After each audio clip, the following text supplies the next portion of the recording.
Hello and welcome dear students to Unacademy's JEE channel. This is JEE live daily और आज हमारा तीसरा lecture है डिफरेंशियल इक्वेशन का। लास्ट दो लेक्चर में बच्चों हमने फॉर्मेशन ऑफ डिफरेंशियल इक्वेशन और उसके साथ में सॉल्यूशन ऑफ डिफरेंशियल इक्वेशन पढ़ना स्टार्ट कर दिया है। ठीक है, जो बेसिक पैटर्न होता है उसका डिस्कशन हो चुका है। उसके ऊपर अब हम यहाँ पे डिस्कशन आगे कंटिन्यू करने वाले हैं। I am Sameer Chincholikar. I have done my BTech and MTech from IIT Roorkee and I have more than 10 years of teaching experience. बच्चों आप यहाँ पर जो टीम देख रहे हो, Jayant sir, Paras sir, Namo sir और मेरी अनअकैडमी जेई की ये टॉप क्लास टीम है जो यहाँ पर आपको क्वालिटी एजुकेशन प्रोवाइड कर रही है। अगर आप हम सभी टीचर्स के साथ में कनेक्टेड रहना चाहते हो then there is a Telegram group जो हमने बना के रखा है, एजुकेशन ग्रुप है। उसके लिए आपको टेलीग्राम ऐप डाउनलोड करके अपने ब्राउजर में इतना सा इंफॉर्मेशन टाइप करना होता है tinyurl.com/jeilivechat और आपको उस ग्रुप में एंटर होने की परमिशन मिलेगी, जहां पर हमारे साथ ऑलरेडी लगभग 20,000 बच्चे जुड़ चुके हैं। ठीक है, तो आप वहां पर क्या क्या मिलेगा बच्चों? आपको बेसिकली वहां पर आपको लेक्चर नोट्स मिलेंगे, आपको वहां पर मोटिवेशनल के लिए काफी सारा इंफॉर्मेशन मिलेगा मोटिवेटेड रहने के लिए, और साथ ही साथ वहां पर आपके साथ में अपडेट शेयर किए जाएंगे ताकि आपका कोई भी यहां पर सेशन जो होने वाले हैं वो मिस नहीं होंगे। ठीक है, साथ ही में आपको एक आउटलेट मिलेगा जहां पर आप हम टीचर्स के साथ में डिस्कशन कर पाओगे। ठीक है, आप पर्सनली हमें पिंग कर सकते हो टेलीग्राम के ऊपर और हम उसके साथ में आपको रिप्लाई करके डिस्कशन आगे प्रोसीड कर पाएंगे। ठीक है बच्चों, आपने अगर अभी तक अनअकैडमी जेई चैनल को सब्सक्राइब नहीं किया है तो जल्दी से सब्सक्राइब करो और बेल आइकन भी प्रेस करो ताकि आपको यहां पर रेगुलर नोटिफिकेशन मिलते रहें about all the upcoming sessions. ठीक है, ऑलराइट बच्चों, जो अनअकैडमी प्लस का प्लेटफॉर्म है उसके बारे में जान लो। अनअकैडमी प्लस एक सब्सक्रिप्शन बेस्ड प्लेटफॉर्म है जहां पर आपको क्लासेस लेने के लिए पे करना होता है, लेकिन जो अनअकैडमी प्लस पर प्राइस रखी गई है वो काफी अफोर्डेबल है। हम चारों ही टीचर्स वहां पर मौजूद हैं, तो आपको कभी भी ये नहीं लगेगा कि यहां पर आपकी कोई कंटिन्यूटी ब्रेक हो रही है to transition from Unacademy JEE to Unacademy plus. लेकिन अनअकैडमी प्लस बच्चों क्योंकि बना ही एजुकेशन के लिए है, इसलिए वहां पर जो आउटपुट है, जो बच्चों को वहां पर बातें समझ में आती हैं, जितना उनको एग्जाम के लिए प्रिपरेशन में मदद मिलती है वो एक अलग बात है। ठीक है, तो सभी बच्चों ने एक बार उस चीज को एक्सप्लोर करना चाहिए। ठीक है, जहां पर बच्चों आपके पास में सारी लाइव क्लासेस होंगी, साथ ही साथ वो लाइव क्लासेस रिकॉर्ड हो जाती हैं ताकि आपका अगर कुछ कंटेंट छूट गया है, बाय चांस अगर आप बीमार हो या फिर आपका कंटेंट किसी वजह से छूट गया है,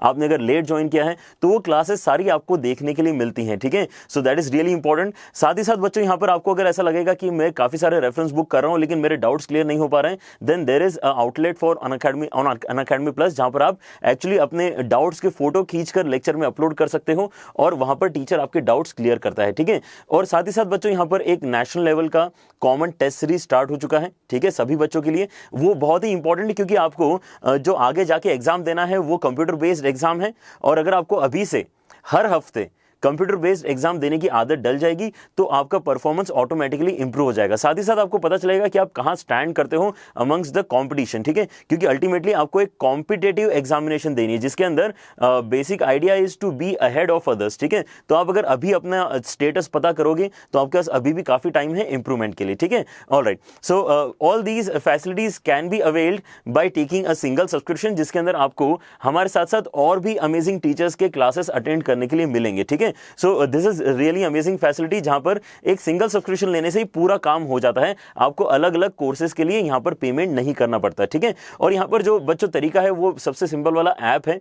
ऐप को अगर आप डाउनलोड करते हो तो ऐप में आपको मिलेगा प्लस सेक्शन जिसमें आप IIT जेई कैटेगरी में सब्सक्राइब कर सकते हो। ठीक है, और सब्सक्रिप्शन करने के लिए जो बेस्ट पॉसिबल आपकी ड्यूरेशन है वो है 6 मंथ ड्यूरेशन या फिर 12 मंथ ड्यूरेशन या फिर 24 मंथ ड्यूरेशन। ठीक है, तो इन ड्यूरेशंस में अगर आप सब्सक्रिप्शन लेते हो तो आपको काफी अफोर्डेबिलिटी फील होगी। यहाँ पर जो 12 मंथ का सब्सक्रिप्शन है उसका प्राइस लगभग आपको पर डे का पड़ता है 50 to 60 रुपीज, जिसके अंदर आप क्या क्या अवेल कर पाओगे। आप हर दिन फिजिक्स, केमिस्ट्री, मैथ्स के लेक्चर्स यहाँ पर देख पाओगे, साथ ही साथ जो दूसरे टीचर्स हैं उनके भी यहाँ पर आप लेक्चर्स देख पाओगे। So these are really premium features at affordable price. ठीक है, so make sure to subscribe on Unacademy plus also which is growing and जिसके ऊपर ऑलरेडी बहुत सारे बच्चे जुड़ चुके हैं, ऑलरेडी बहुत सारे टीचर्स पढ़ा रहे हैं। ठीक है, but this number is going to go up eventually. ठीक है, ऑलराइट, तो बच्चों स्टार्ट करते हैं आज का डिस्कशन, और हर बार की तरह हम डिस्कशन स्टार्ट करेंगे होमवर्क के क्वेश्चन से। लास्ट क्लास में हम डिस्कस कर रहे थे कुछ क्वेश्चंस, जिनमें से एक क्वेश्चन मैंने आपको होमवर्क में दिया था।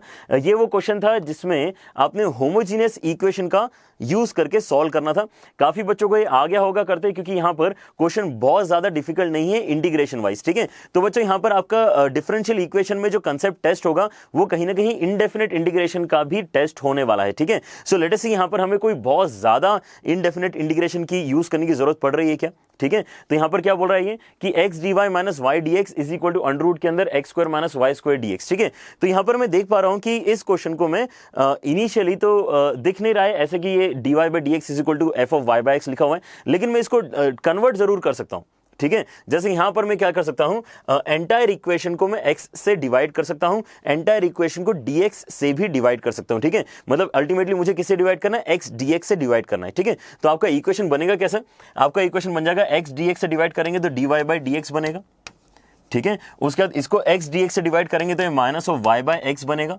राइट साइड में x dx से डिवाइड करेंगे तो dx कैंसिल हो जाएगा, और साथ ही साथ जो अंदर में x स्क्वायर लिखा है अगर वहां से मैं x स्क्वायर कॉमन निकालता हूं तो मेरे पास फिर से एक x बाहर आएगा और वो भी कैंसिल हो जाएगा। तो अल्टीमेटली आपके पास बचेगा minus of y bye x का स्क्वायर, ठीक है। Now this expression is homogeneous format, dy by dx जो है वो y बाय x के फॉर्मेट में लिखा जा चुका है, ठीक है। तो हमने क्या बोला है, इस तरह का कोई भी क्वेश्चन अगर आपको सॉल्व करना है, अगर आपको दिख गया है कि वो होमोजेनियस फॉर्मेट है, आपको हर बार एक ही चीज करनी होती है, आपको एक ही सब्स्टिट्यूशन करना है। आई गेस सभी को याद है वो, यहां पर आपको सब्स्टिट्यूट करना होता है y is equal to v x, ठीक है।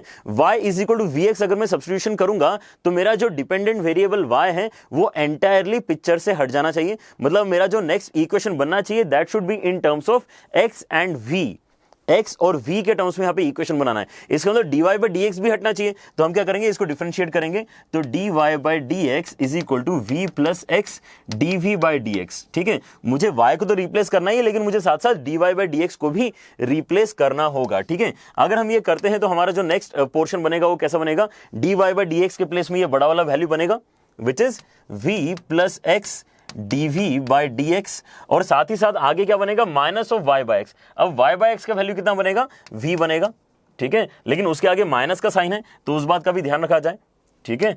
उसके आगे माइनस का साइन है हमारे पास, तो ये शायद कैंसिल हो जाएंगी चीजें, विच इज रियली नाइस, क्योंकि कैलकुलेशन हमारा आसान हो जाएगा। अंडर रूट के अंदर 1 माइनस वी स्क्वायर बनने वाला है, क्योंकि y बाई एक्स के प्लेस में मुझे v लिखना है, ठीक है। All right, then that case अगर यहां पे v और v कैंसिल हो जाएगा तो मेरे पास अब बचेगा कितना, x dv upon dx is equal to under root के अंदर 1 माइनस वी स्क्वायर। अब यहां पर ये कन्वर्ट हो चुका है वेरिएबल सेपरेबल फॉर्मेट में।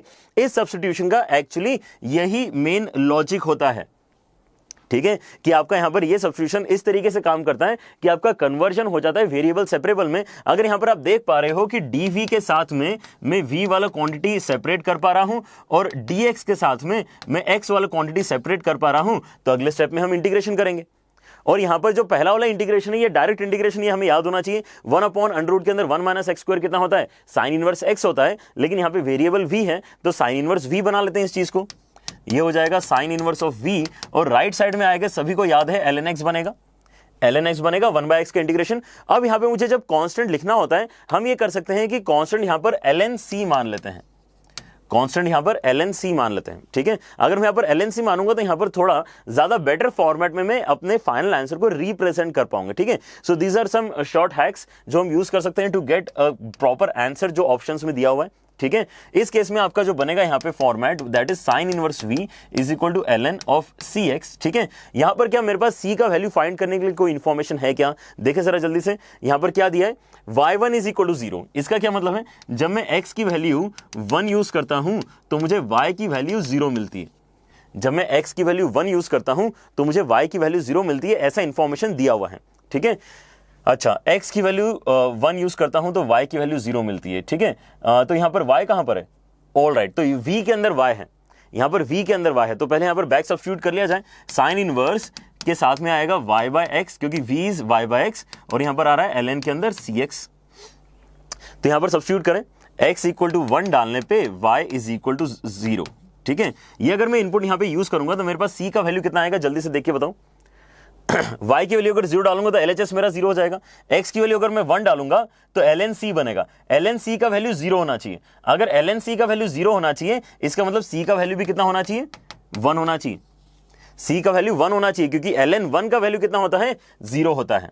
क्लियर है, सब्स्टिट्यूट करके कैसे आंसर निकाल रहे हैं हम, सी का समझ में आया। तो यहां पर हमारे पास जो फॉर्मेट बना है फाइनली वो कैसा हो जाएगा, sine inverse of y by x is equal to ln of x, क्योंकि c का वैल्यू 1 हो गया, तो यहां पर आपके पास में y by x is equal to आ जाएगा साइन ऑफ ln x, और उसके बाद x मल्टीप्लाई कर दो तो y is equal to x into sine of ln x। ऐसा आपका फाइनल रिजल्ट होना चाहिए, जो कहां लिखा हुआ है देखिए जरा, x into sine of log x, x into sine of log x, ये आपका बी ऑप्शन करेक्ट है।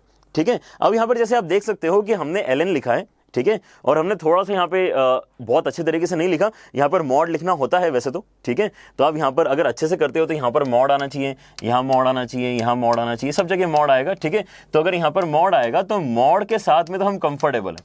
ठीक है, 1/x का integration ln of mod x। ठीक है, इन दैट केस यहाँ पर आपको दिख रहा है कि यार बस इतना सा डिफरेंस है कि यहाँ लॉग लिखा हुआ है। ठीक है, इतना डिफरेंस बच्चों आपको दिख सकता है।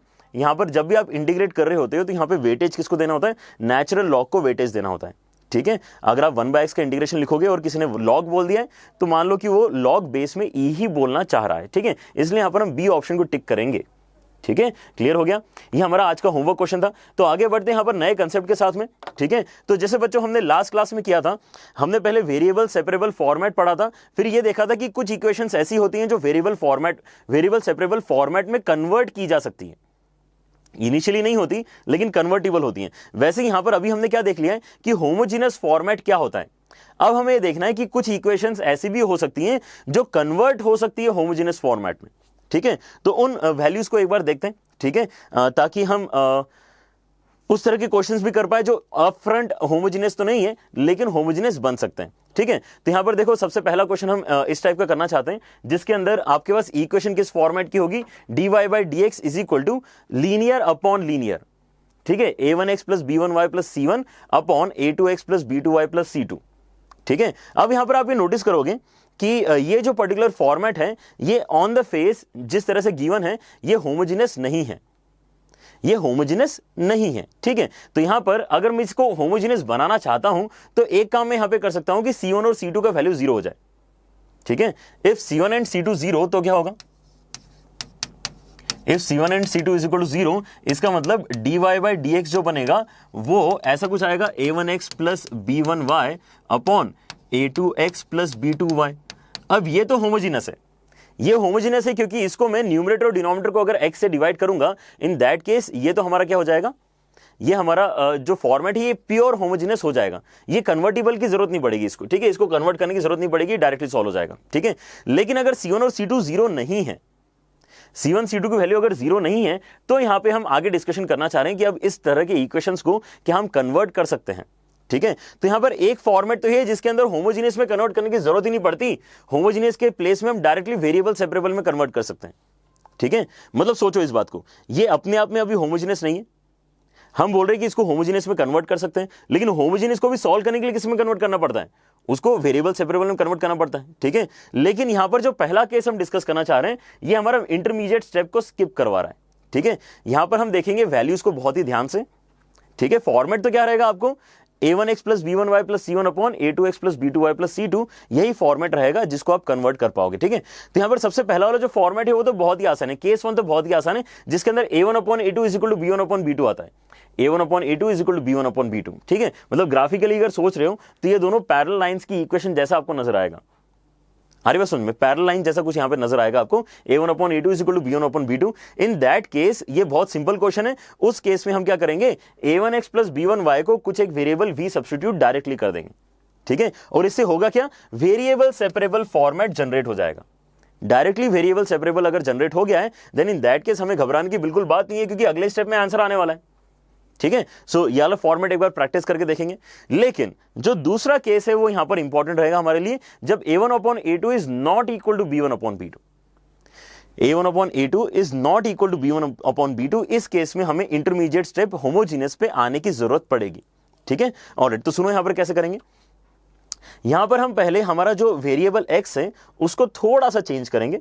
ठीक है, उसको कैपिटल X प्लस H लिखेंगे, और जो हमारा वेरिएबल y है उसको भी थोड़ा सा चेंज करेंगे, कैपिटल Y प्लस K करेंगे, कैपिटल Y प्लस K करेंगे। ठीक है, अब ये H और K क्या है, कांस्टेंट वैल्यूज हैं। ये कांस्टेंट वैल्यूज आती कहां से हैं, बहुत ही आपको सही तरीके से यहाँ पे कांस्टेंट पता करने की जरूरत पड़ती है। ठीक है, यहाँ पर ये कांस्टेंट वैल्यूज आती हैं न्यूमरेटर और डिनोमिनेटर को साइमल्टेनियसली सॉल्व करके। ठीक है, a1x plus b1y plus c1 equal to 0 and a2x plus b2y plus c2 equal to 0 को जब आप सॉल्व करते हो तो आपके पास कोई ना कोई पॉइंट आएगा इंटरसेक्शन का। ठीक है, वो इंटरसेक्शन का जो x कोऑर्डिनेट है उसको मैं h बोलना चाह रहा हूं और उसका जो y कोऑर्डिनेट है उसको मैं k बोलना चाह रहा हूं। ठीक है, ऐसा करने से फायदा होता है, क्या फायदा होता है कि आपका जो क्वेश्चन है वो होमोजेनियस फॉर्मेट में कन्वर्ट हो जाता है। अभी करंट फॉर्मेट में जब आपके पास में C1 C2 है तो ये होमोजेनियस नहीं है। ठीक है, लेकिन ये करने से ऑटोमेटिकली होमोजेनियस बन जाएगा। इसका क्या मतलब है? इसका ये मतलब है कि नए वाले फॉर्मेट में आपके पास में कांस्टेंट्स नहीं आएंगे, कांस्टेंट्स कैंसिल आउट हो जाएंगे। ठीक है, so this is the major idea. लेकिन आई गेस यहां पर आपको बात ज्यादा समझ में आएगी अगर हम कुछ क्वेश्चंस के साथ में स्टार्ट करते हैं। ठीक है, तो यहां पर फॉर्मेट लेकिन आई गेस सबको समझ में आ गया है। What we are targeting is linear upon linear. Linear upon linear को हम सॉल्व करने की कोशिश करेंगे। क्वेश्चन में देखेंगे कि केस 1 है या केस 2 है, उसके अकॉर्डिंगली हम उसको आगे प्रोसीड करेंगे। ठीक है, alright, so let us look at the first question. dy by dx is equal to x plus y plus 1 upon x plus y minus 1। इसको कैसे सॉल्व किया जाए, ये हमारे पास अभी प्रॉब्लम है। ठीक है, तो यहां पर मैं देख पा रहा हूं यार ये लीनियर अपॉन लीनियर है और इस केस में a1 upon a2 is equal to b1 upon b2 है। ये पैरेलल लाइंस है। ठीक है, ऊपर वाली लाइन को अगर इमेजिन करोगे, नीचे वाली लाइन को इमेजिन करोगे तो ये पैरेलल लाइंस जैसा नजर आ रहा है, मतलब ये केस 1 का क्वेश्चन है। अगर ये केस 1 का क्वेश्चन है तो यहां पर सजेस्ट क्या किया गया है कि न्यूमरेटर में जो आपके पास में a1x प्लस b1y है उसको आप यहां पर v ले लो। ठीक है, ऐसे यहां पे सजेस्ट किया गया है। तो यहां पर जो थ्योरी बोलती है उसको एक बार हमने अप्लाई करके चेक तो करना चाहिए। ठीक है, कि वो लग रहा है कि नहीं लग रहा है। ठीक है, तो यहां पर मैं सजेस्ट कर रहा हूं कि एक बार करके देखते हैं। यहां पर हम पुट करेंगे x plus y is equal to we.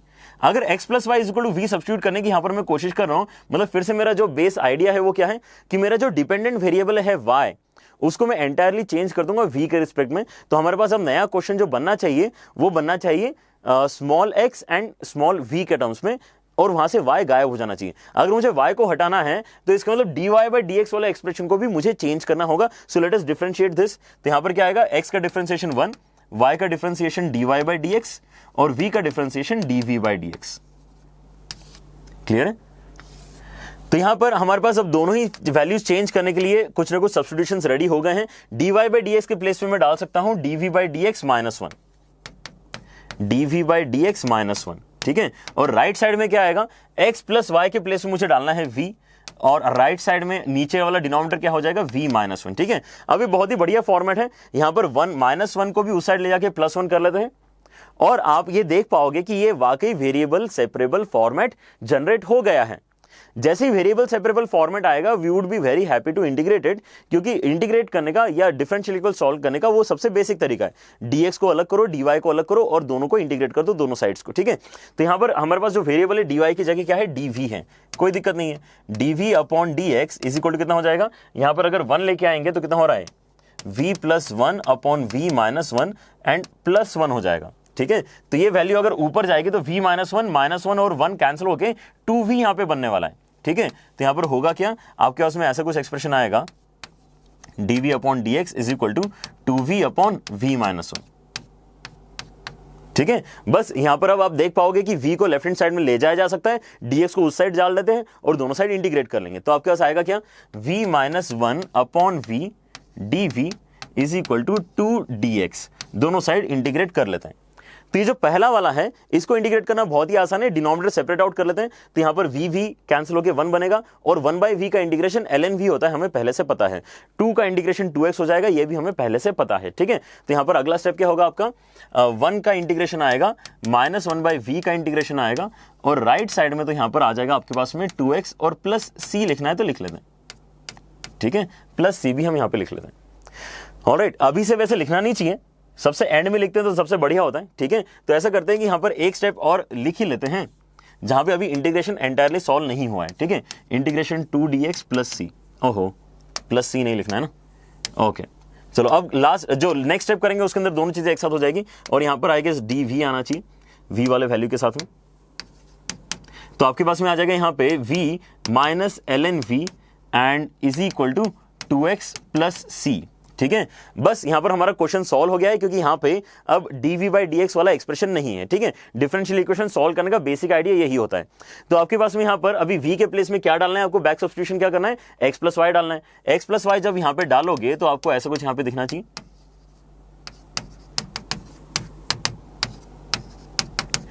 तो यहां पर क्या क्या कैंसिल हो जाएगा, आपका जो ln of x plus y का वैल्यू है वो कितना बन रहा है, ln of x plus y plus C is equal to आ रहा है आपके पास में यहां पर व्हाट विल दिस बी, आपके पास में आ जाएगा यहां पर y माइनस एक्स, ठीक है, y माइनस एक्स। अब यहां पर c को आप अलग अलग तरीके से मैनेज कर सकते हो, ठीक है। यहां पर अगर मैं c को ln c ले रहा होता तो क्या यहां पे ज्यादा बेनिफिट हो गया होता मुझे, ठीक है। क्या मैं यहां पे c को ln c ले लूं, क्योंकि यहां पर ये ln के साथ में मिक्स होके अच्छे से मैनेज हो पाएगा, ठीक है। तो आप ये काम भी कर सकते हो, ठीक है। और ऑप्शन भी एक बार देख लेते हैं, x प्लस वाई के साथ में c मल्टीप्लाइड है, x प्लस वाई के साथ में c मल्टीप्लाइड है, तो यहां पर उसने भी सॉल्व करते समय यही कुछ तो किया होगा, ठीक है। अब ये बात हमें बाद में समझ में आई, कोई दिक्कत नहीं है, ठीक है, लेकिन चेंजेस हम हमेशा कर सकते हैं। तो यहां पर जहां पर भी c लिखा हुआ है, I am taking it as ln c, ताकि मैं ज्यादा अप्रोप्रिएट आंसर क्रिएट कर पाऊं, ठीक है। यहां पर इन दोनों को कंबाइन कर लेते हैं, तो आ जाएगा ln के अंदर c times of x plus y और इक्वल टू आ जाएगा y माइनस एक्स। इसको मैं e की पावर में अगर कन्वर्ट करूंगा तो c times of x plus y is equal to e की पावर y माइनस एक्स। ये हो गया हमारा फाइनल आंसर, जो कहां नजर आ रहा है, e की power y minus x is equal to c times of a option में नजर आ रहा है। क्लियर है? So this was really easy question. अच्छा बच्चों, यहां पर डिफरेंशियल इक्वेशन के एक्चुअली जो क्वेश्चन है वो तो इजी होंगे, लेकिन ऐसा हो सकता है कि फाइनल जो इंटीग्रेशन वाला स्टेप क्रिएट हुआ है, जो फाइनल इंटीग्रेशन इंडेफिनिट इंटीग्रेशन वाला स्टेप क्रिएट हुआ है, वो थोड़ा सा लेंदी जा रहा है, ठीक है। सो क्वेश्चंस कैन गेट लेंदी क्योंकि यहां पे इंडेफिनिट इंटीग्रेशन इन्वॉल्व है, ठीक है। लेकिन यहां पर हम ये बोल सकते हैं कि जो बेसिक आइडिया डिफरेंशियल इक्वेशन का था वो तो बहुत ही आसानी से लग गया। अगर ये नहीं करते आ रहा, मतलब आपको एक्चुअली कौन से चैप्टर में दिक्कत है, आपको इनडेफिनिट इंटीग्रेशन में दिक्कत है, आपको डिफरेंशियल इक्वेशन में दिक्कत नहीं है, ठीक है। क्योंकि डिफरेंशियल इक्वेशन का जो कंसेप्ट है वो तो यहां आके खत्म हो चुका है। हमने वेरिएबल सेपरेबल फॉर्मेट बना लिया, इंटीग्रेशन का साइन लगा दिया, इसका मतलब अब जिम्मेदारी किसकी थी, इनडेफिनिट इंटीग्रेशन की जिम्मेदारी थी कि इसको आगे वो फर्दर सॉल्व करके बताए, ठीक है। Alright, so there could be some questions जो इसमें दिक्कत देंगे आपको, ठीक है। सो कीप ऑन प्रैक्टिसिंग, जितने क्वेश्चंस करोगे उतना ज्यादा आपको यहां पर प्रॉब्लम क्रिएट होगी और उतना ज्यादा आपको ज्यादा चीजें समझ में आएंगी, ठीक है। ऑलराइट, चलो तो आगे बढ़ते हैं। Let us look at one more question and try to identify कि ये कौन से केस का है। यहां पर आपके पास में dy बाई डी एक्स का जो वैल्यू दिया है फिर से लीनियर अपॉन लीनियर है, ठीक है। x minus 2y plus 3 upon 2x minus y plus 5। इस केस में अब मैं देख पा रहा हूं कि a1 upon a2 is not equal to b1, a1 upon a2 is not same as b1 upon b2, ठीक है। तो यहां पर हमारा जो डायरेक्ट सब्स्टिट्यूशन है जो लास्ट क्वेश्चन में हेल्प कर गया था वो यहां पर काम नहीं देगा। तो मुझे किस पे जाना पड़ेगा, मुझे यहां पर x प्लस h और y प्लस k वाले अप्रोच पे जाना पड़ेगा। केस 2 का अप्रोच एक बार फिर से देख लिया जाए, ठीक है। एक बार फिर से रिवाइज कर लेते हैं। क्या करना होगा बच्चों इस केस में, आपके पास में जो स्मॉल x है उसको रिप्लेस करना है कैपिटल X प्लस h के साथ में, और स्मॉल y को रिप्लेस करना है कैपिटल Y प्लस k के साथ में। और यहां पर h और k कैसे आएंगे, न्यूमरेटर और डिनोमिनेटर वाली इक्वेशंस को साइमल्टेनियसली सॉल्व करके आएंगे, ठीक है। इसका बेनिफिट हमें क्वेश्चन के थ्रू ज्यादा अच्छे से समझ में आएगा। So let us try to discuss the solution of this question. आपके पास में यहां पर जो अभी करंट सिचुएशन है उसमें मुझे दिख रहा है कि एक लीनियर इक्वेशन जो है मेरे पास x minus 2y plus 3 is equal to 0 और एक लीनियर इक्वेशन है 2x minus y plus 5 is equal to 0। अगर मैं इनको सॉल्व करना चाहता हूं तो बहुत ही आसान सा एक स्टेप करते हैं, ऊपर वाले में 2 मल्टीप्लाई कर लेते हैं और फिर दोनों को सब्ट्रैक्ट कर देंगे तो यहां पे y का आंसर निकल के आ जाएगा, ठीक है। तो ऊपर वाले में 2 मल्टीप्लाई करूंगा तो कितना हो जाएगा, 2x minus 4y plus 6 is equal to 0 and 2x minus y plus 5 is equal to 0, ठीक है। दोनों को अगर मैं सब्ट्रैक्ट कर दूंगा तो मेरे पास क्या बचेगा, यहां पे x हो जाएगा कैंसिल, सब्ट्रैक्ट अगर करूंगा तो यहां पर आएगा आपके पास माइनस 3y, ठीक है। ये वाला स्टेप समझ के देखो एक बार। अगर मैं यहां पर सब्ट्रैक्ट कर रहा हूं तो ये माइनस हो जाएगा, ये प्लस हो जाएगा और ये माइनस हो जाएगा, ठीक है। तो minus 4y and plus y will be minus 3y और आपके पास में यहां पर आएगा plus 1। So this gives us y की वैल्यू एज 1/3, ठीक है। y की वैल्यू अगर आपके पास में 1/3 आ चुकी है, then in that case x का वैल्यू निकालने के लिए आप ये वाला इक्वेशन यूज कर सकते हो, ठीक है। x का वैल्यू कितना आ जाएगा, since x is equal to 2y minus 3, तो यहां पर x का आंसर आ जाएगा 2/3 minus 3 and this is nothing but minus 7/3, ठीक है। आपका x का वैल्यू आ चुका है माइनस 7/3। तो आपको अब यहां पे सब्स्टिट्यूशन पता चला। अगर x और y के यहां पे इंटरसेक्शन पॉइंट्स आपके पास में आए हैं तो ये आपका h है और ये आपका k है, ठीक है। तो यहां पर जो मेन सब्स्टिट्यूशन आपको सजेस्ट किया गया है वो ऐसा कुछ है कि let small x is equal to capital X and minus 7/3 and small y is equal to capital Y plus 1/3, ठीक है। अगर मैं सब्स्टिट्यूशन यूज करूंगा तो अब मैं क्या देख रहा हूं कि इस केस में मैंने दोनों को ही चेंज कर दिया।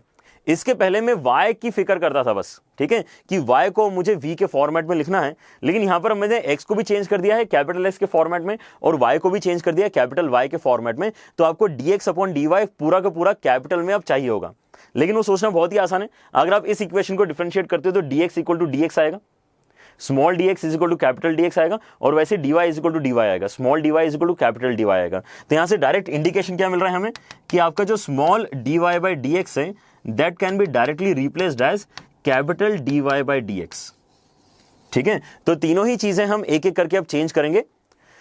ठीक है, हमें यहां पर लेफ्ट हैंड साइड में कैपिटल dy बाय dx लिखना है, ऐसा कुछ यहां पर करने वाले हैं, कैपिटल dy बाय dx, और राइट साइड में आपके पास में जो स्मॉल x है उसके प्लेस में आपको कैपिटल x माइनस 7/3 लिखना है, कैपिटल x माइनस 7/3।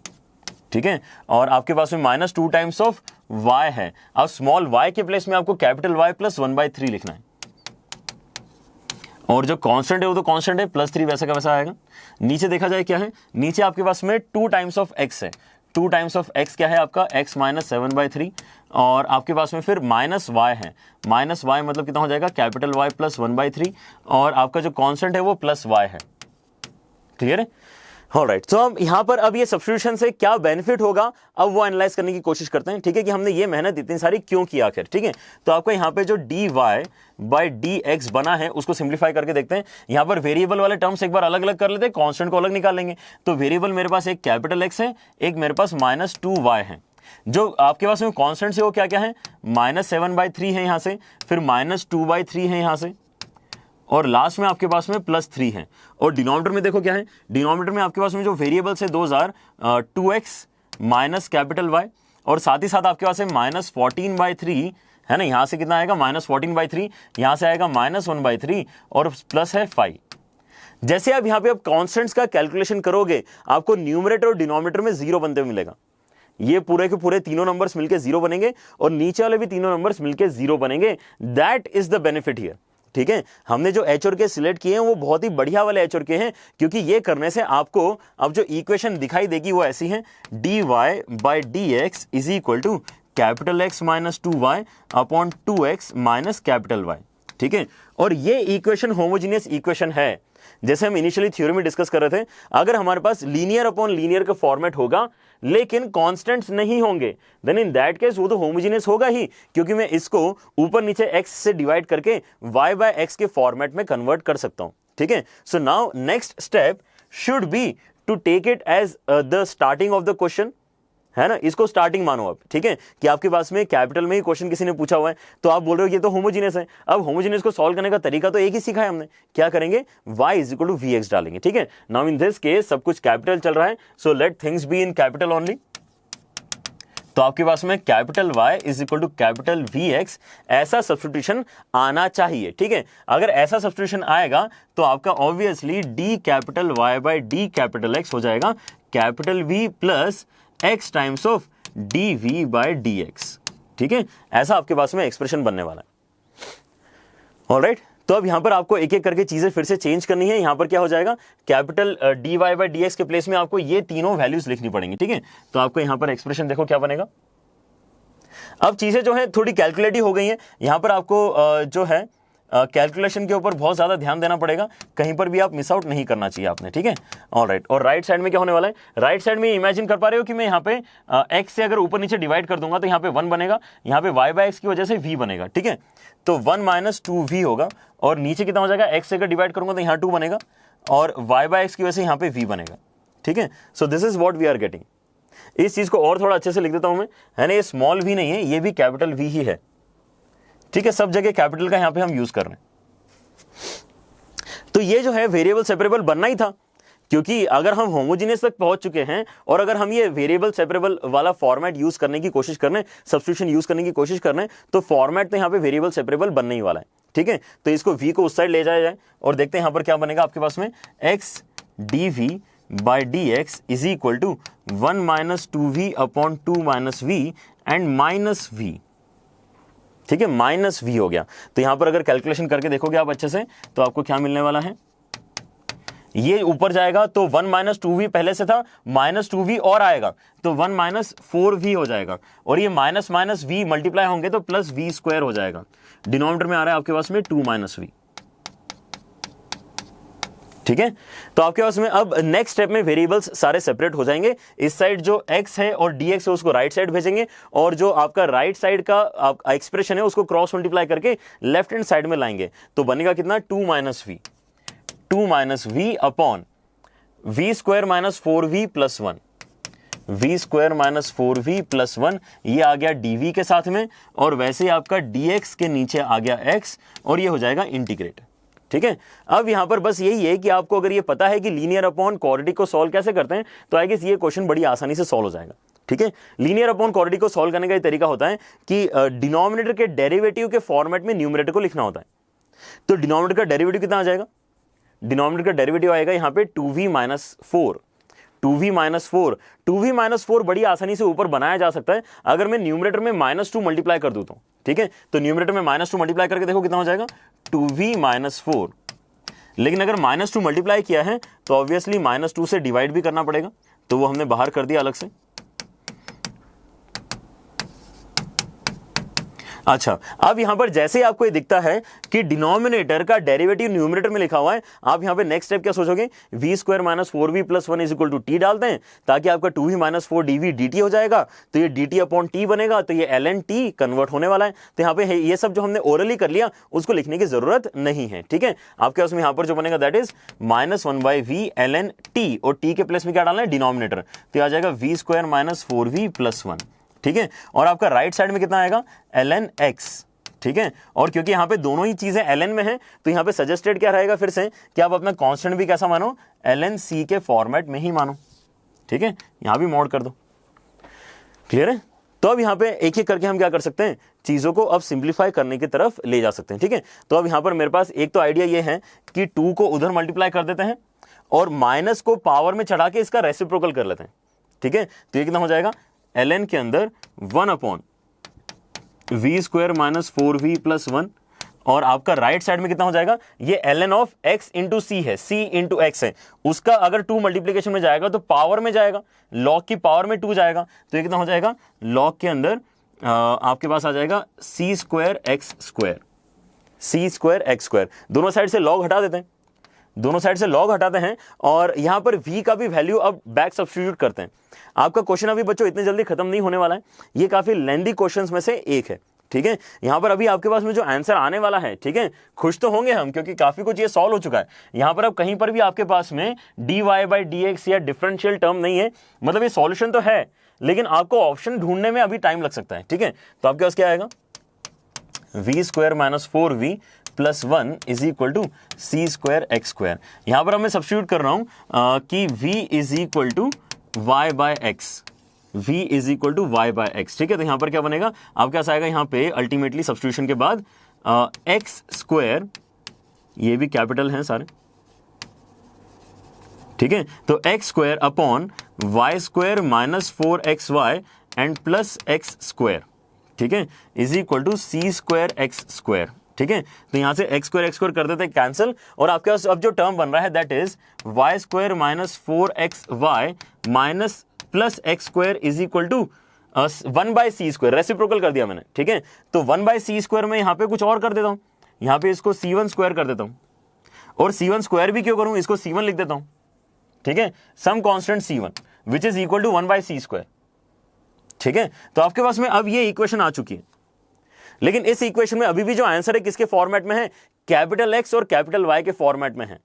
अगर आपको फाइनल आंसर तक पहुंचना है तो यहां पर आपको क्या करना पड़ेगा, यहां पर आपको यह समझना पड़ेगा कि स्मॉल एक्स और स्मॉल वाई में निकालने के लिए मुझे कैपिटल एक्स के प्लेस में स्मॉल एक्स प्लस 7/3 डालना है, और कैपिटल वाई के प्लेस में स्मॉल वाई माइनस 1/3 डालना है। ठीक है, तो यहां पर ये चीज करते हैं, लास्ट जहां पर हमें मेहनत करनी है दैट इज आपका जो कैपिटल एक्स है that should be replaced with small x plus 7/3, and आपका जो कैपिटल वाई है that should be replaced with capital y minus 1/3। ठीक है, तो आपका यहां पे फाइनल आंसर निकल के आएगा कैपिटल वाई का स्क्वायर।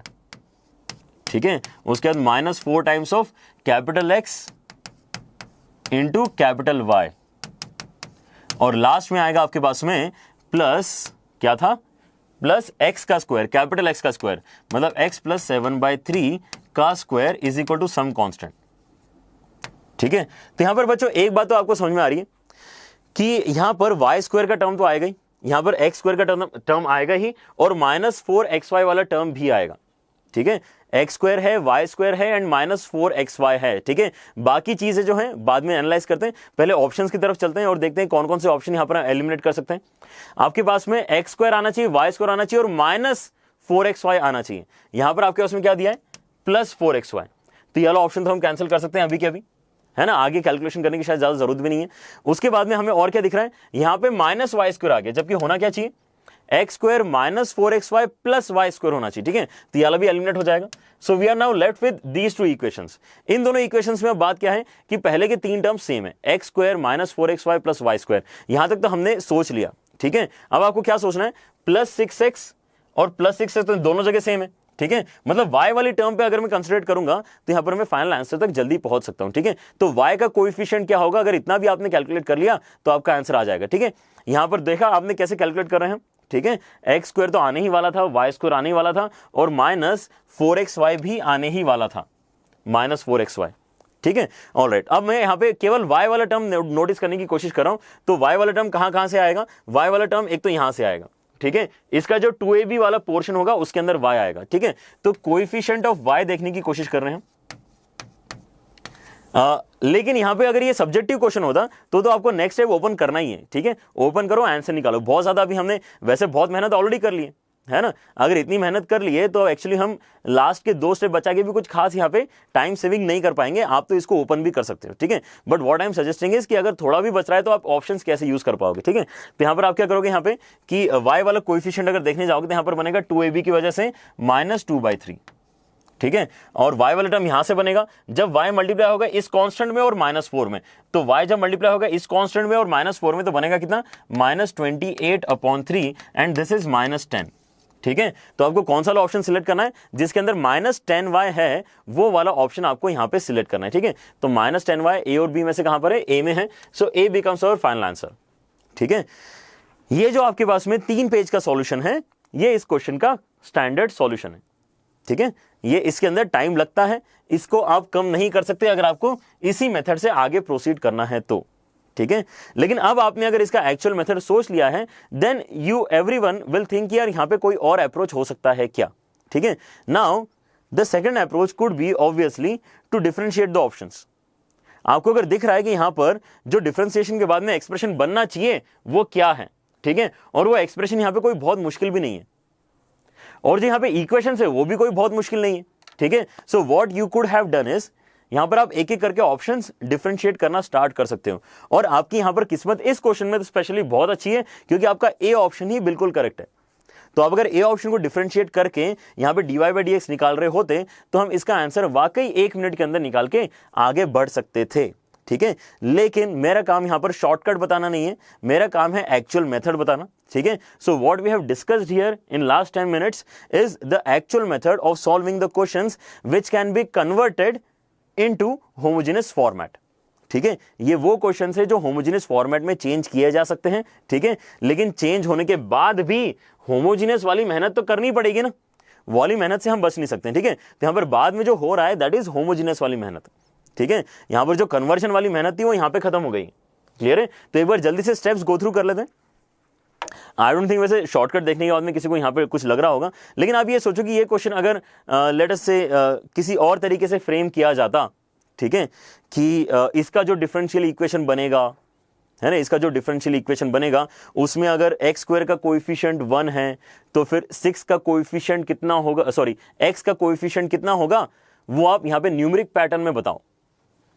एक्स स्क्वायर का कोएफिशिएंट अगर 1 रखते हैं सॉल्व करने के बाद में तो फिर x का कोएफिशिएंट कितना आता है ये न्यूमेरिक पैटर्न में आंसर देके बताओ। तो आपके पास में अब एक्चुअली डिफरेंशिएट करने के लिए कुछ है ही नहीं। अगर आपके पास में डिफरेंशिएट करने के लिए कुछ है ही नहीं उस केस में तो आपको स्ट्रेट फॉरवर्ड मेथड से ही जाना पड़ेगा। ठीक है, बट ये तब भी काफी लेंदी हो गया। वी आर एक्सपेक्टिंग कि अगर यहाँ पर क्वेश्चन आ रहे हैं तो एटलीस्ट उनके अंदर इंटीग्रेशन आसान होंगे। ठीक है, जैसे कि इस क्वेश्चन में भी हो रहा है। इस क्वेश्चन में अगर सोचो हमारा जो इंटीग्रेशन का स्टेप बना है, अगर वो इंटीग्रेशन का स्टेप भी मुश्किल होता, जो हो सकता है है ना, यहाँ पर इंटीग्रेशन का स्टेप भी मुश्किल हो सकता है। यहाँ पे डायरेक्टली डिनोमिनेटर का डेरिवेटिव ऊपर क्रिएट करते आ गया हमें, अगर नहीं हो रहा होता तो यहां भी टाइम लगता। ठीक है, तो we are not expecting such lengthy questions in exams. ठीक है, लेकिन तब भी एक बार गो थ्रू कर लेते हैं। यहां पर बेसिक आइडिया क्या होता है? बेसिक आइडिया यह है कि आपके पास में अगर लीनियर अपॉन लीनियर है, तो अगर कॉन्स्टेंट्स नहीं है उसके अंदर, तो वो होमोजेनियस फॉर्मेट ही होता है। तो बहुत ही बढ़िया बात है। यहां पर कांस्टेंट्स हैं, तो हम इसमें कांस्टेंट्स को जीरो करने की कोशिश करेंगे। जीरो करने के लिए करना क्या है? आपको यहां पर स्मॉल x को कैपिटल X प्लस h और स्मॉल y को कैपिटल Y प्लस k डालना है, जहां पे h और k कहां से आते हैं? जो दोनों न्यूमरेटर और डिनोमिनेटर वाली इक्वेशन से उनको साइमल्टेनियसली सॉल्व करके आते हैं। ठीक है, तो हमने साइमल्टेनियसली सॉल्व किया और उनको सब्स्टिट्यूट किया, तो मुझे पता चला कि हाँ यार वाकई ये मेथड काम की है, क्योंकि यहां पे जो कांस्टेंट्स का कैलकुलेशन हमने किया तो वाकई जीरो हो रहा है। अब जैसे ये क्वेश्चन होमोजेनियस में कन्वर्ट हो गया है, होमोजेनियस वाला यहां पे हमने एंटायर डिस्कशन स्टार्ट कर दिया, जो हम पहले भी डिस्कस कर चुके हैं। हमेशा होमोजेनियस में तो y = vx डाल के ही आंसर आता है, दैट्स इट। ठीक है, तो y = vx डालो, वेरिएबल सेपरेबल फॉर्मेट बन गया है, उसको इंटीग्रेट करोगे तो आपके उसमें फाइनल आंसर आएगा। लेकिन यहां पर जो बैक सब्स्टिट्यूशन हो रहा है, देखो यहां पे दो स्टेप में होगा। पहले आपने क्या किया? फाइनल आंसर v के टर्म्स में निकाला, फिर वहां पे y/x डाला। अब y/x जो निकला वो भी कैपिटल वाला था, आपको स्मॉल वाला चाहिए था, तो आपने एक स्टेप रीसब्स्टिट्यूट फिर से किया। ठीक है, और तब जाके आपको फाइनल आंसर मिला यहां पे। ठीक है, so that is how we do such questions. ठीक है, ओके, आगे बढ़ते हैं। ठीक है, तो यहां पर बच्चों जो आपको इंपॉर्टेंट है वो कौन सी वाली इक्वेशन ज्यादा इंपॉर्टेंट है? जो डायरेक्टली होमोजेनियस होती है वो ज्यादा इंपॉर्टेंट है। ठीक है, अब यहां पर एग्जाम पॉइंट ऑफ व्यू से अगर आप सोचोगे तो होता क्या है कि वेरिएबल सेपरेबल बहुत ही आसान हो जाता है। अगर आपको कोई वेरिएबल सेपरेबल की क्वेश्चन देने की कोशिश करेगा डिफरेंशियल इक्वेशन में, तो पेपर जो बना रहा है उसको लगेगा यार मैंने बहुत ही सिंपल क्वेश्चन दे दिया एक्चुअली सॉल्व करने के लिए। ठीक है, और अगर इस टाइप को क्वेश्चन देता है तो बहुत ही डिफिकल्ट हो जाता है। तो आपके पास में जो चॉइसेस बचती हैं, ठीक है, as an examiner, as a जो पेपर बनाने की कोशिश कर रहा है यहाँ पे, ठीक है, उसके पास में एक तो स्टैंडर्ड होमोजेनियस फॉर्मेट बचता है, या फिर दूसरा बचता है linear differential equation. Linear differential equation I guess is the most important differential equation जो आपको यहां पर सॉल्व करते आनी ही चाहिए। लेकिन लीनियर डिफरेंशियल इक्वेशन का जो अंडरस्टैंडिंग है वो आपको क्लियरली समझ में आए, उसके लिए बीच में एक और पैटर्न करना जरूरी है। ठीक है, और उसके ऊपर से भी बीच में कभी कभी क्वेश्चंस आए हुए हैं, जैसे कि 2016 में एक क्वेश्चन आया था। ठीक है, तो हम एक बार डिस्कस करना चाह रहे हैं पहले exact differential equation. Exact differential equation, ठीक है, तो ये जो पैटर्न है ये आपको समझ में आएगा अगर आप कुछ एग्जैक्ट डिफरेंशियल्स पहले देखने की कोशिश करोगे तो। ठीक है, अगर पहले एग्जैक्ट डिफरेंशियल्स देखोगे तो हम इनका यूज करके क्या कर पाएंगे, आगे एग्जैक्ट डिफरेंशियल इक्वेशंस सॉल्व कैसे होती हैं उनका डिस्कशन कर पाएंगे। ठीक है, तो यहां पर एग्जैक्ट डिफरेंशियल होता क्या है वो समझाने की कोशिश करता हूं। यहां पे आपके पास में लेट अस से एक टर्म है x × y। ठीक है, और मैं बोल रहा हूं कि इसको डिफरेंशिएट करो, है ना, पहले हम उल्टा सोच रहे हैं। मैं बोल रहा हूं x × y को डिफरेंशिएट करो। ठीक है, तो x × y को डिफरेंशिएट में किसके टर्म्स में करूंगा? मैं यहां पे सोच रहा हूं t के टर्म्स में डिफरेंशिएट करते हैं, ना ही x के टर्म्स में, ना ही y के टर्म्स में, t के टर्म्स में, किसी रैंडम दूसरा वेरिएबल के टर्म्स में इसको डिफरेंशिएट करने की मैं सोच रहा हूं। ठीक है, तो आप जब इसको डिफरेंशिएट करोगे तो पहले यहां पे प्रोडक्ट रूल लगाना पड़ेगा। x डिफरेंशिएट होगा तो y को वैसा का वैसा रखेंगे। अगर x डिफरेंशिएट होगा तो यहां पे क्योंकि t के रिस्पेक्ट में डिफरेंशिएशन कर रहे हैं तो dx/dt लिखना पड़ेगा। y वैसा का वैसा है और dx/dt लिख दिया, प्लस अब उसके बाद x वैसा का वैसा रहेगा और y को डिफरेंशिएट कर देंगे तो यहां पे dy/dt बनेगा। अब यहां पर हम एग्जैक्ट डिफरेंशियल्स जो पढ़ना चाहते हैं वो आपको कैसे दिखाई देंगे वो समझने के लिए यहां पर एक छोटा सा काम करो। यहां जो dt है नीचे लिखा हुआ उसको अभी सब जगह से कैंसिल कर दो। मतलब एक्चुअली मैं आपसे ये भी बोल सकता था कि find the value of d of xy, find the value of d of xy। इसके अंदर किसके रिस्पेक्ट में डिफरेंशिएट कर रहे हैं? किसी के रिस्पेक्ट में नहीं डिफरेंशिएट कर रहे हैं। या तो आप ये सोचो कि dt के रिस्पेक्ट, t के रिस्पेक्ट में डिफरेंशिएट कर रहे थे और बाद में dt कैंसिल कर दिया, या फिर आप ऐसा सोचो कि बस हम ऐसे ही बस डिफरेंशिएट कर रहे हैं। ठीक है, किसी के रिस्पेक्ट में डिफरेंशिएट नहीं कर रहे हैं, बस इसको d का कैलकुलेशन कर रहे हैं। तो d ऑफ xy का आंसर अब आपके सामने यहां पे लिखा हुआ है, क्योंकि आप dt कैंसिल करके यहां पे d ऑफ xy बता रहे हो अल्टीमेटली। तो वो कैसे बनता है? y dx plus x dy, y dx plus x dy। ठीक है, तो यहां जो आपके पास में एक्सप्रेशन लिखा हुआ है इसको बोलते हैं एग्जैक्ट डिफरेंशियल। ठीक है, और इसको सॉल्व करके दिखता कैसा है? वो ऐसा कुछ दिखता है। अब यहां पर आपके पास में अगर कोई क्वेश्चन पूछ रहा होता, ठीक है, अगर कोई आपसे क्वेश्चन पूछ रहा है कि इंटीग्रेट करके बताओ y dx plus x dy, इसका इंटीग्रेशन करके बताओ। अब ये इंटीग्रेशन अपने आप में सॉल्व करना नहीं पॉसिबल है। ठीक है, क्योंकि आपके पास में dx के साथ में y लिखा हुआ है और dy के साथ में x लिखा हुआ है, जबकि हमें क्या अच्छा लगता है, dx के साथ में x अच्छा लगता है। dx के साथ में अगर यहां पर x होता तो मैं इसको अलग से इंटीग्रेट करके x² लिख देता, अगर dy के साथ में y होता तो इसको इंटीग्रेट करके मैं y² लिख देता। लेकिन प्रॉब्लम क्या है कि आगे पीछे हो गए। तो अगर बाय चांस हमें ये याद है कि d ऑफ xy का आंसर है ये, तो अब आप क्वेश्चन में क्या कर सकते हो, आप क्वेश्चन में ये बोल सकते हो यार इसको कंप्रेस कर देते हैं, इसको d ऑफ xy लिख देते हैं, ठीक है, क्योंकि आपको ये याद है कि ये जो वैल्यू है ये कब आई है, इस एक्सप्रेशन को डिफरेंशिएट करके आई है। ठीक है, तो हमने एग्जाम में कैसे यूज किया या क्वेश्चन में कैसे यूज किया, रिवर्स डायरेक्शन में यूज किया। y dx plus x dy के प्लेस में हमने लिख दिया d ऑफ xy। अब यहां पर बस छोटी सी बात आपको जो पता होना चाहिए कि d ऑफ xy का इंटीग्रेशन xy ही होने वाला है। d ऑफ xy का इंटीग्रेशन xy, जैसे dx का इंटीग्रेशन x होता है, जैसे dy का इंटीग्रेशन y होता है, dz का इंटीग्रेशन dz का इंटीग्रेशन dz का इंटीग्रेशन z होगा। ठीक है, वैसे ही अंदर क्या क्वांटिटी लिखी है उससे फर्क ही नहीं पड़ता है। अगर d ऑफ समथिंग मुझे इंटीग्रेट करना है तो d ऑफ समथिंग का आंसर दैट समथिंग होता है। ठीक है, ये कंसेप्ट एक्चुअली बहुत इंपॉर्टेंट है समझना।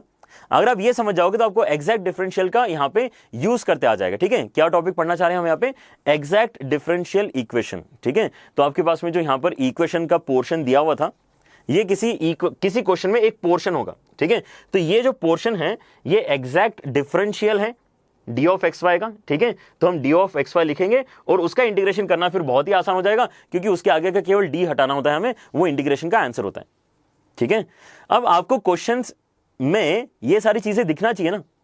प्रॉब्लम क्या है कि अगर मैंने आपको ये बताया ही नहीं होता कि यार d ऑफ xy को डिफरेंशिएट करके देखो क्या बन रहा है, और डायरेक्टली ये पूछा होता तो आपको समझ में नहीं आता कि यहां पे क्या करेंगे। ठीक है, क्योंकि आप डायरेक्टली इसको सेपरेट आउट करके इंटीग्रेट तो कर ही नहीं सकते थे। So what is important here, important यहां पर यह है कि अगर आपको एग्जैक्ट डिफरेंशियल इक्वेशंस सॉल्व करनी है तो आपको कुछ स्टैंडर्ड एग्जैक्ट डिफरेंशियल्स याद होने चाहिए। आपको यहां पे कुछ स्टैंडर्ड एग्जैक्ट डिफरेंशियल्स याद होने चाहिए। वाली बात समझ में आ रही? ठीक है, जैसे यहां पर y dx plus x dy याद होगा तभी तो ये करोगे।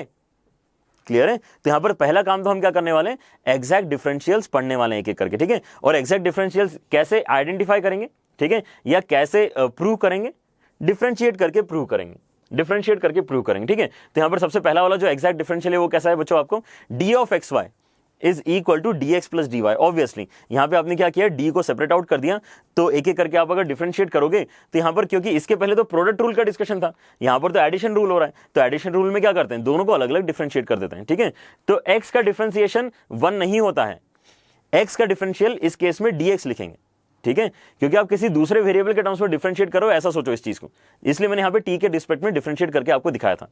ठीक है, और वैसे y का डिफरेंशियल कितना लिखेंगे, dy लिखेंगे। सो this is again very easy but important point two remember कि d ऑफ xy कितना होता है, dx प्लस dy होता है।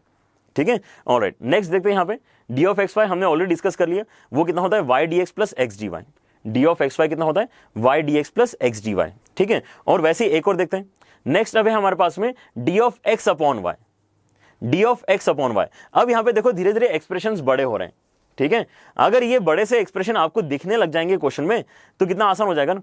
कोई आपसे बोल रहा है RHS को इंटीग्रेट करो, लेकिन आपको तो याद है कि ये जो RHS है ये तो d of x upon y है, तो आप बोलोगे अच्छा मतलब आप मुझे d of x upon y integrate करने के लिए बोल रहे हो, तो इसका आंसर तो इंटीग्रेट करके x अपॉन y आएगा। ठीक है, इसका आंसर इंटीग्रेट करके x अपॉन y आएगा, ऐसा आप डायरेक्टली देख के बता सकते हो। ठीक है, लेकिन उसके लिए क्या याद होना चाहिए आपको, ये एग्जैक्ट डिफरेंशियल याद होना चाहिए। ठीक है, तो यहां पर अगर आपको कंफर्म करना है कि ये एक्सप्रेशन जो मैंने आपको बताया है ये सही है या नहीं है, तो आप क्या करोगे, इसको डिफरेंशिएट करके देखोगे। कर लो इसको डिफरेंशिएट। जैसे ही मैं इसको डिफरेंशिएट करने जाऊंगा मुझे पता चलेगा कि यार यहां पे क्वोशंट रूल लगाना पड़ेगा आंसर निकालने के लिए। तो क्वोशंट रूल कैसे लगता है, न्यूमरेटर का डिफरेंशिएशन इंटू डिनोमिनेटर वैसा का वैसा माइनस डिनोमिनेटर का डिफरेंशिएशन एंड न्यूमरेटर वैसा का वैसा, और डिवीजन में क्या आता है, ओरिजिनल डिनोमिनेटर का स्क्वायर आता है, ओरिजिनल डिनोमिनेटर का स्क्वायर आता है। ठीक है, ये क्या किया मैंने, क्वोशंट रूल लगाया है। तो यहां पे क्या दिख रहा है आपको, y dx minus x d y upon y square, y dx minus x d y upon y square. अगर मैं यहां पर आपसे लेकिन d of y bye x पूछूं, d of y bye x पूछूं, तो उसके अंदर थोड़ा सा चेंज आपको यहां पे देखने को मिलेगा। d of y bye x का आंसर कितना निकलेगा, पहले हम क्या करेंगे, डिनोमिनेटर वैसा का वैसा, न्यूमरेटर का डिफरेंशिएशन माइनस न्यूमरेटर वैसा का वैसा और डिनोमिनेटर का डिफरेंशिएशन, और डिनोमिनेटर में क्या आएगा, ओरिजिनल डिनोमिनेटर का स्क्वायर आएगा। ठीक है। अब आपको एग्जामिनेशन में ये भी दिख सकता है RHS, जिसको आपको कंप्रेस करना पड़ सकता है, या फिर ये RHS भी दिख सकता है, ठीक है। So you need to identify कि यहां पर d of y bye x बन रहा है या फिर d of x by y बन रहा है, ठीक है। सो दोनों चीजें यहां पर आपको पता करके रखनी चाहिए, ठीक है। d of x by y as well as d of y bye x, ठीक है। जैसे d of y bye x अभी हमने कैलकुलेट किया x dy minus y dx upon x square, ठीक है। So this is the fourth important thing. अगर आप यहां तक भी याद रखते हो तो आपने काफी कुछ इंपॉर्टेंट चीजें याद रख ली है, ये बेसिक है, ठीक है। 3 बेसिक है यहां पे बेसिकली, ठीक है। एक तो है प्रोडक्ट x इंटू वाई, एक है y बाय x और एक है x बाय y, ठीक है। ये तीनों चीजें अगर आपने याद रखी है तो आगे वाले जो मैं आपको बताने वाला हूं वो क्या हो जाएंगे, ऑप्शनल हो जाएंगे। वो अगर आपने याद रखे हैं तो बहुत ही बढ़िया बात है, ठीक है। लेकिन नहीं है तो फिर कम से कम ये जो मैंने अभी तक बताए हैं इतने तो आपको याद होना ही चाहिए वैल्यूज, ठीक है। तो यहां पर जो नेक्स्ट हम करना चाह रहे हैं that is d of log of x into y. अब log of x into y अगर मुझे कैलकुलेट करना है d का, तो ये कैलकुलेट करना बड़ा आसान है, ठीक है। लेकिन प्रॉब्लम ये होगा कि एग्जाम में कैलकुलेट करने के लिए नहीं देगा वो आपको ये कैलकुलेट करके याद रखना है, ठीक है। एग्जाम में आपके पास में ये आएगा और इस बड़े से एक्सप्रेशन को आपको ऐसा कंप्रेस करके लिखना है तो आपसे क्वेश्चन सॉल्व होगा, ठीक है। इसलिए याद रखोगे तो ज्यादा अच्छा है, जितना याद रखोगे उतना अच्छा है इस केस में, ठीक है। तो आप अगर इसको डिफरेंशिएट करना चाह रहे हो तो d ऑफ log का डेरिवेटिव कितना होता है 1 अपॉन अंदर वाली क्वांटिटी, उसके अंदर में क्या लिखना है मुझे d ऑफ xy। अब d ऑफ xy तो मैंने ऑलरेडी याद किया हुआ है, ठीक है। यहां पर क्या कर रहा हूं मैं, ऐसा इसको कन्वर्ट कर रहा हूं। This can be converted like this as an intermediate step. पहले log को डिफरेंशिएट कर दिया और फिर d ऑफ अंदर वाला क्वांटिटी। अब d ऑफ अंदर वाला क्वांटिटी, इसलिए मैं आपको बोल रहा था कि आपने अगर यहां पे बेसिक भी याद किया हुआ है d ऑफ xy तो आपका यहां पे काम चल सकता है, क्योंकि दूसरे के डेरिवेशन में भी इसका यूज हो रहा है, ठीक है। तो कितना हो जाएगा d ऑफ xy का value y dx plus x dy, ठीक है। ऐसे कुछ लिखा है वहां पे y dx plus x dy, ठीक है। तो ये इस तरह से बच्चों आप बाकी भी सारे यहां पे कैलकुलेट करके याद कर सकते हो। मैं यहां पे आपको एक बार दिखा देता हूं कि क्या क्या आपको याद करने से फायदा हो सकता है, ठीक है। नाउ यहां पर y बाय x के फॉर्म पहले हमने क्या बनाया, x इंटू वाई बनाया। अब हम यहां पे y बाय x वाला भी याद करने की कोशिश करें, ठीक है। इसको आप कैलकुलेट करके देखना, ठीक है। अपने पास में लिखते जाओ ये अपने नोट्स बुक में। और वैसे ही एक और देखो, tan इनवर्स वाला भी इंपॉर्टेंट रहेगा। tan इनवर्स का डेरिवेटिव आता है सबको, तो tan इनवर्स का डेरिवेटिव के अंदर आपको y बाय x तो डालना ही है, साथ ही साथ d of y bye x भी आगे मल्टीप्लाई करना होगा, ठीक है। तो उससे आपके पास में ये वाला एक्सप्रेशन बनेगा। और वैसे एक और चीज आप याद रख सकते हो, d of log of x square plus y square, ठीक है। So all these things are optional, ठीक है। अगर आप याद रखते हो तो बहुत अच्छी बात है, अदरवाइज आपने at least d of xy, d of y bye x and d of x by y तो याद करना ही है, ठीक है। If you want to do questions using the method of exact differentials, ठीक है। Alright, so there are these 9 values. आपको बुक्स में हो सकता है और भी मिल जाए, ठीक है। जैसे यहां पर मैंने tan इनवर्स के अंदर x इंटू वाई वाला नहीं लिखा था, tan इनवर्स के अंदर y बाय x वाला लिखा था, ठीक है। x बाय वाला भी हो सकता है किसी बुक में, ठीक है। log के अंदर x इंटू वाई भी है, y बाय x भी है, x बाय वाला भी हो सकता है, ठीक है। सो ऐसा नहीं है कि यहाँ पर केवल 9 ही है। आप यहाँ पर कुछ बेसिक आइडिया लेने के लिए इन सबको याद करने की कोशिश करो। जितने आप याद रखने की कोशिश करोगे उतना आपको यहाँ पर क्वेश्चन में मैच करते आएगा कि हाँ यार अब मैं यहाँ पे क्या सोच सकता हूँ, किस किस तरह से सोच सकता हूँ, ठीक है। जैसे एक बेसिक आइडिया मैं आपको देने की कोशिश करता हूँ कि जब भी आपके पास में y बाय x जैसी चीज बनने वाली होगी ना, तो आपको बीच में माइनस का साइन नजर आएगा। बीच में माइनस का साइन अगर है मतलब कहीं ना कहीं जाके आपको y बाय x तो मिलने वाला है, ठीक है। ये छोटी सी बात ध्यान रखो। और वैसे ही आपके पास में जब भी प्लस का साइन बीच में आएगा, so there is very high chance कि यहां पे आपको x इंटू वाई वाला टर्म मिलने वाला है, ठीक है। तो x इंटू वाई का डेरिवेटिव इसलिए याद होना चाहिए, और वैसे ही x upon y and y upon x का भी याद होना चाहिए, ठीक है। लेकिन इनको क्वेश्चंस में अगर मैं अप्लाई करूंगा तो आई गेस ज्यादा अच्छे से इस बात को एक्सप्लेन कर पाऊंगा कि ये जो चीजें हमने याद की हैं उनका इंपॉर्टेंस आखिर क्या है, ठीक है। सो स्टार्ट करते हैं एक सिंपल से क्वेश्चन के साथ में। For the primitive integral equation, मतलब बेसिकली क्या है, डिफरेंशियल इक्वेशन सॉल्व करके क्या आएगा, ठीक है। x belongs to r and y is greater than 0, y is equal to f x, y is equal to f x, y is equal to y x लिखा हुआ है, ठीक है। चलता है इस तरह से लिखा तो भी y ऑफ 1 का वैल्यू यहां पर कितना आ रहा है, 1 आ रहा है, ठीक है। मतलब x की वैल्यू 1 डाल के यहां पर इन दोनों इक्वेशंस कंपेयर करो तो x की वैल्यू 1 डाल के आपको y का आंसर 1 मिलता है, ठीक है। तो 1,1 उस इक्वेशन पे लाई करेगा जो इसको सॉल्व करके आने वाला है, ठीक है। और आपसे पूछा है कि y ऑफ -3 का वैल्यू कितना आएगा, y ऑफ -3 का वैल्यू कितना आएगा, ठीक है। So let us try to do something here.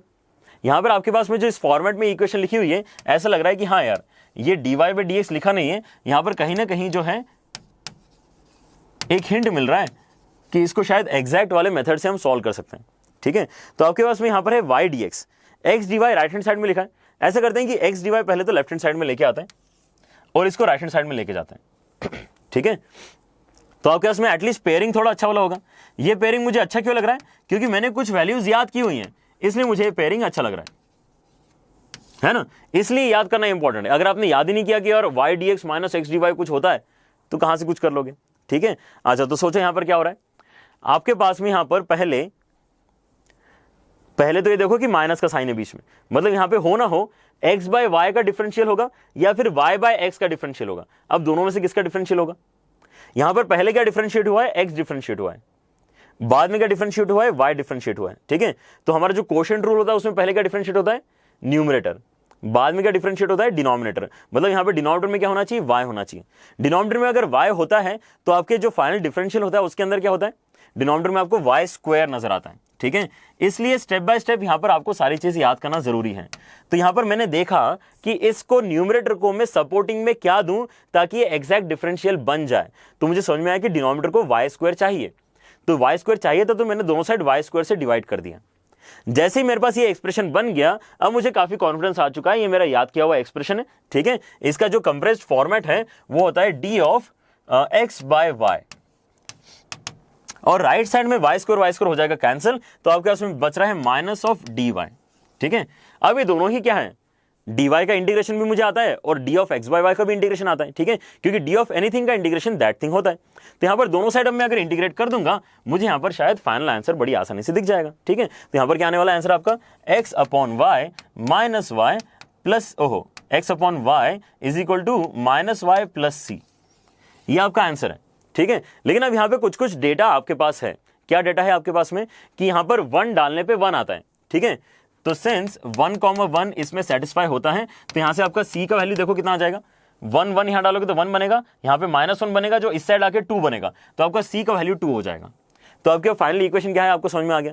आपको चाहिए क्या कि y की वैल्यू -3 डाल के, सॉरी x की वैल्यू -3 डाल के कितना आंसर आएगा?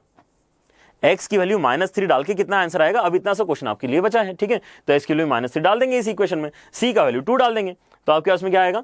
-3 upon y is equal to -y plus 2। y के लिए सॉल्व करते हैं, क्वाड्रेटिक इक्वेशन बन रही है, तो ये कितना हो जाएगा?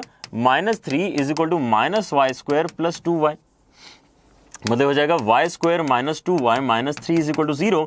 तो y minus 3 into y plus 1 is equal to 0। शायद ऐसा कुछ यहाँ पे फैक्टराइजेशन होना चाहिए। तो y का वैल्यू यहाँ पे या तो आप 3 ले सकते हो या फिर आप -1 ले सकते हो, दोनों में से कौन सा लोगे एक बार डिसाइड कर लो।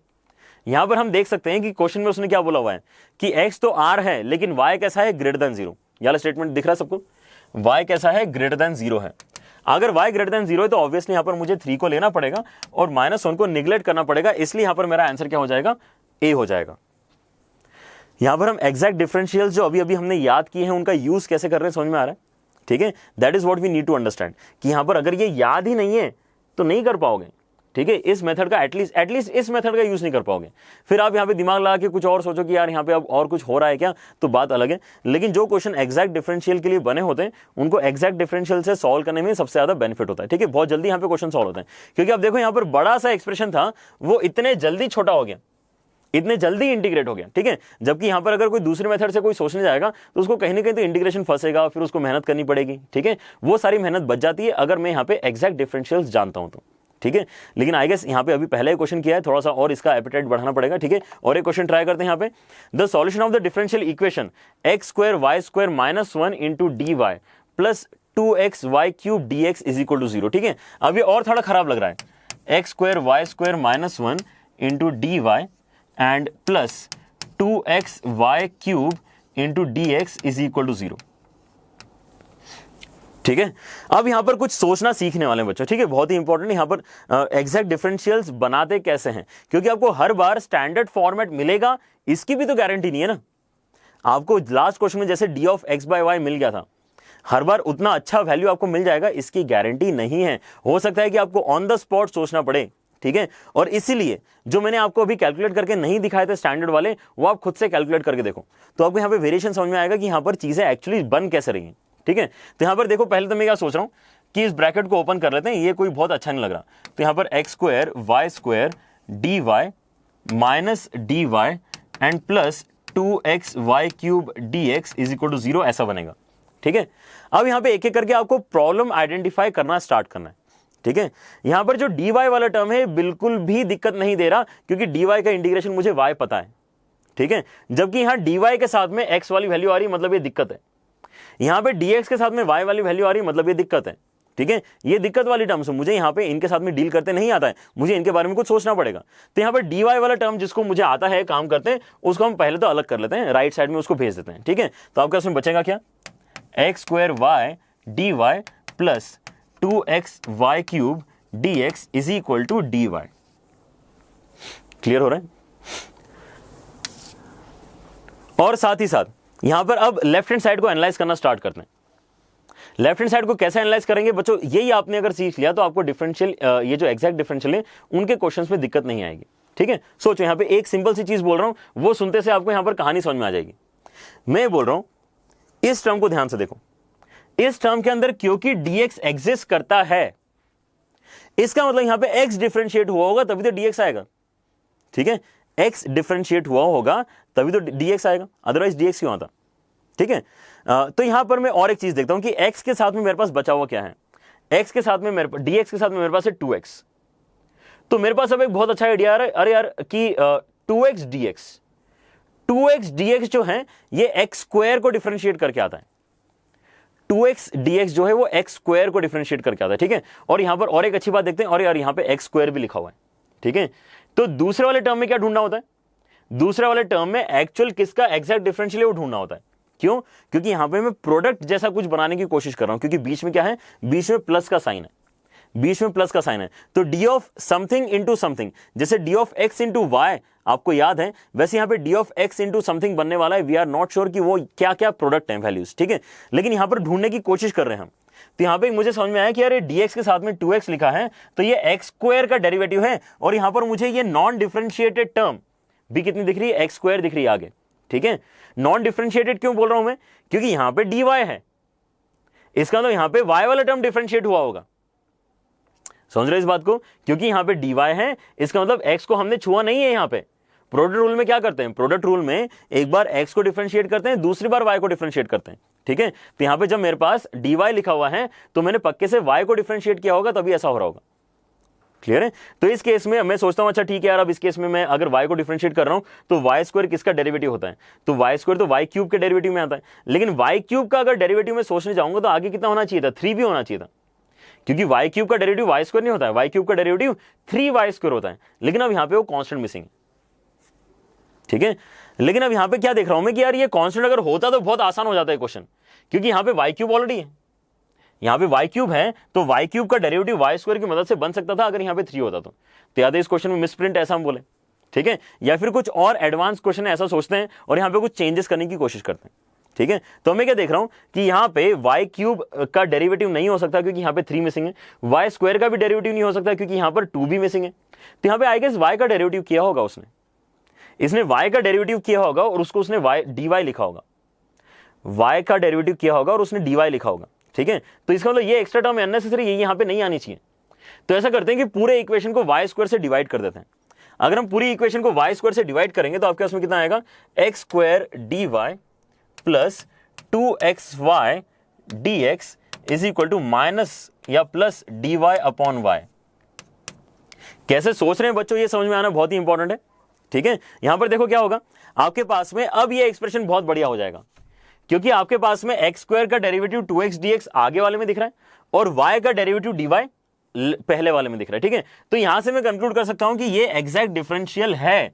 किसका एग्जैक्ट डिफरेंशियल है ये exact differential x² into y का है, x² इंटू y का एग्जैक्ट डिफरेंशियल है। चाहे तो आप अब इसको डिफरेंशिएट करके खुद से देख लो। ठीक है, और राइट साइड में क्या दिक्कत है, राइट साइड में तो कोई दिक्कत ही नहीं है, क्योंकि dy के साथ में y² आ रहा है नीचे, dy के साथ में y² आ रहा है नीचे। तो अब ये दोनों ही साइड अपने आप में इंटीग्रेबल फॉर्मेट में है, तो हम इनको इंटीग्रेट कर सकते हैं।